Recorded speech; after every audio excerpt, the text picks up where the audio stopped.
My name is Madison and welcome back to my channel. In today's video, I'm going to be sitting down with y'all and talking you through and setting up Penelope's new supplements that I'm so excited to be putting her on. She's been off supplements for quite some time now, and I thought it'd be good to really just give her a fresh start, really give her what she needs, and I thought today would be maybe valuable to y'all to talk through why I'm putting her on what I am, going through setting them up for y'all, that sort of thing. So let's go ahead and get started. For a little bit of background, Penelope has been one of the easiest keeper horses I've ever worked with in my life. She's been on very little supplements, very few supplements ever, and has been responding great. She's had no dangers or any warning signs of laminitis, founder. She's never colicked before. She was barefoot up until about 4 months ago. She's just been a really, really easy keeper. But a few months ago, she came up footsore on her 2 front feet, which is when we decided to put shoes on. We've had her regularly tested to make sure that she is sound and comfortable without shoes, and she's never shown us anything up until that point that she was uncomfortable without shoes on. So we put shoes on her, and that sort of got the gears turning in my head that even though she is responding well to not being on supplements, that doesn't mean there's not more that I could be doing for her health. So $450 later, I've got a big box and 40 pounds of Smart Pack supplements and some containers to fill up. And I, again, thought it'd be interesting maybe to talk through why I'm putting her on what I am.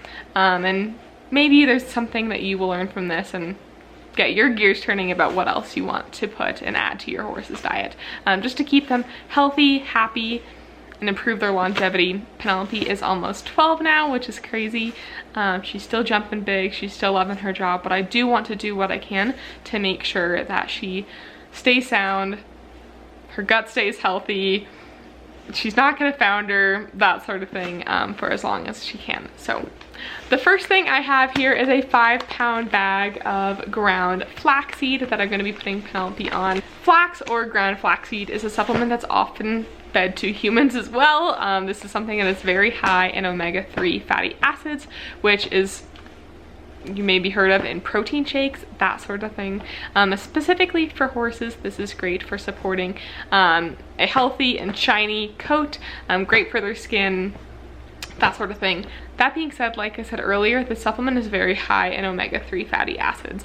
And when you're feeding it to a pony that has a tendency to maybe be a little bit overweight, especially in the winter, but you're doing your best to try to prevent from foundering, getting laminitis, having Cushing's disease, it's best to not overfeed it. My sister's horse, for example, she gets fed about a cup a day. Penelope, I will be giving her about 15 grams of this a day.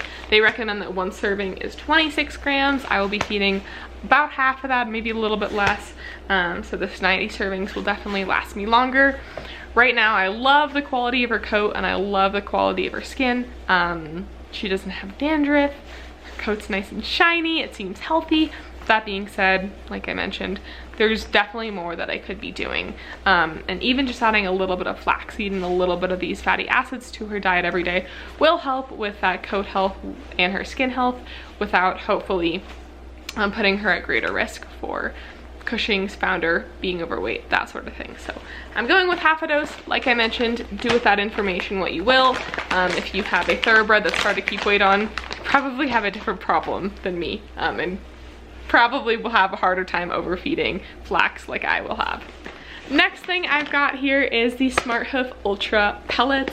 These have darn good reviews on Smart Pack. These pellets are high in biotin, trace minerals, and amino acids, which are all great for supporting strong, resilient, sturdy hooves. A big reason I wanted to put Penelope on supplements to begin with was her recent soreness in her front feet. That really got my gears turning, like I said, about what can I be doing to keep her feet strong and healthy, especially when we do live in Colorado. The ground's pretty hard. We go on a lot of trail rides. The footing is just ever changing, whether it's snowy one day, rainy one day, super dry over the summer. I really do my best to make sure that I'm riding on good quality soft footing, but nobody's perfect, and I also cannot control what she does in her paddock, that sort of thing. If you're a little bit of a supplement geek like myself, these pellets are filled with crude protein, lysine, crude fat, crude fiber, copper, zinc, vitamin B6, biotin, and a whole lot more. You feed 30 grams of this a day. I will be giving her the full dose because, I don't know, why not? I'm very excited to see how her hoof quality improves, especially as summer approaches. We've got a muddy spring and probably a very dry summer in Colorado. So I'm just gonna do what I can to keep her hooves happy, healthy, and strong for as long as I can. Next thing I've got here is some loose mineral salt. This is from Redmond. This is just gonna be fed as an electrolyte. I'm really curious to see how Penelope likes this. She's never been one to use a salt lick. I fed her sweet flavored, like apple flavored electrolytes in the past that she absolutely hated. And she definitely, I feel like, has more of a sweet tooth than a salty tooth. So I'm hoping she eats this, even though she is a sugar lover. But I do really want to put her on an electrolyte before the season really starts picking up. Dehydration is just bad for your horse in general, let alone when you've got a Welsh pony jumping novice meter-ish. I don't know if we'll get back up to the meters anytime soon, but regardless, for her size, she does a lot. For her breeding, she does a lot.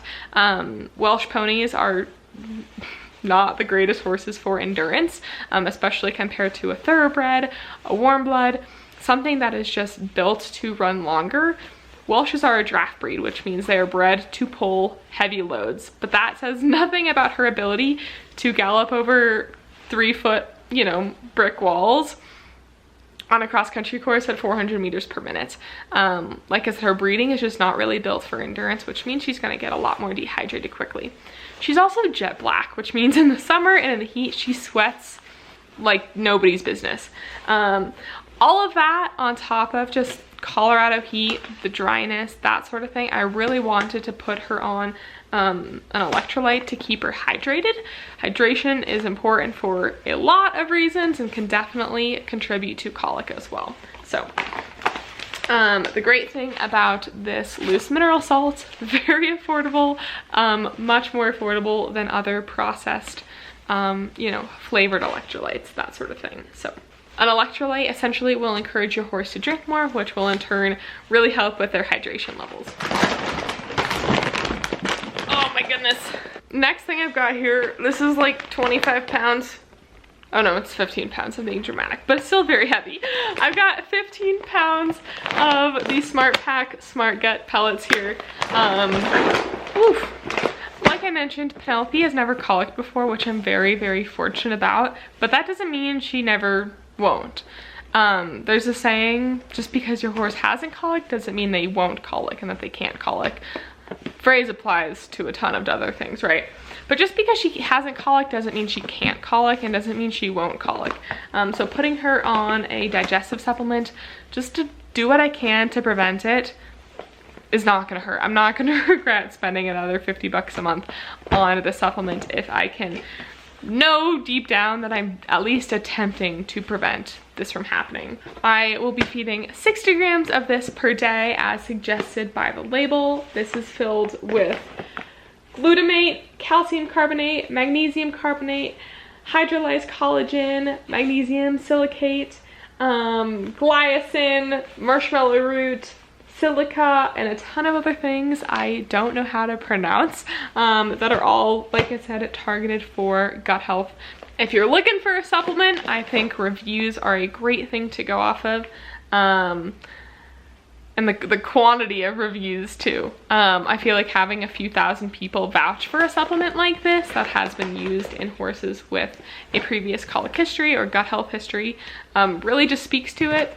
I'm no way affiliated with SmartPak at the moment, but I'm very excited to see how these supplements benefit Penelope. Like I said, even though she hasn't colic doesn't mean she can't, and so I might not see a ton of results from this particular supplement, but no news is good news in some cases. And in this case, if she doesn't colic while staying on this, that's good news in my world. So given that, I've also got a big old container. This is 5 pounds of ProBios, which is another supplement that I will only be feeding during stressful environments. ProBios is another supplement that is for their gut health. It's a probiotic that is there to help prevent colic and ulcers in essentially stressful scenarios by neutralizing any excess gastric acid in your horse's stomach.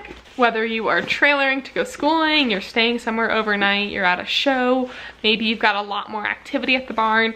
If your horse is one that tends to stress easily, this can't hurt. Like I said, this is going to be sort of like an as-need supplement for me, just to do what I can to really keep her gut nice and calm, cool, calm, and collected during these more stressful scenarios.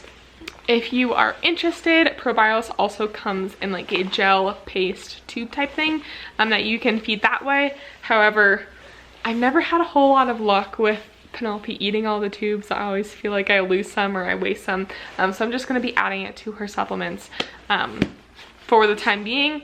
It's also a lot easier to store a big tub like this for long term than it is to store tubes. For example, Ulcer Guard is very expensive. It's like 50 bucks a tube, like $12 a dose or something like that last time I checked. And if it freezes, you basically have to throw it away. If it gets too hot, basically have to throw it away. So not having to worry about temperature severity quite so much with something like this is huge. I am going to move to the hardwood. I'll bring y'all with me and we will go ahead and get started.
Alrighty y'all, I have just finished up Penelope's supplements. I hope you all have a great day and enjoy today's video. If you have any other video suggestions or ideas that you'd want to see from me, please let me know down below. If you are not subscribed already, I would really appreciate it if you click that button down there. Like this video, help me out a lot. But I hope you all have a great day and I will see you all next time. Peace out. Bye.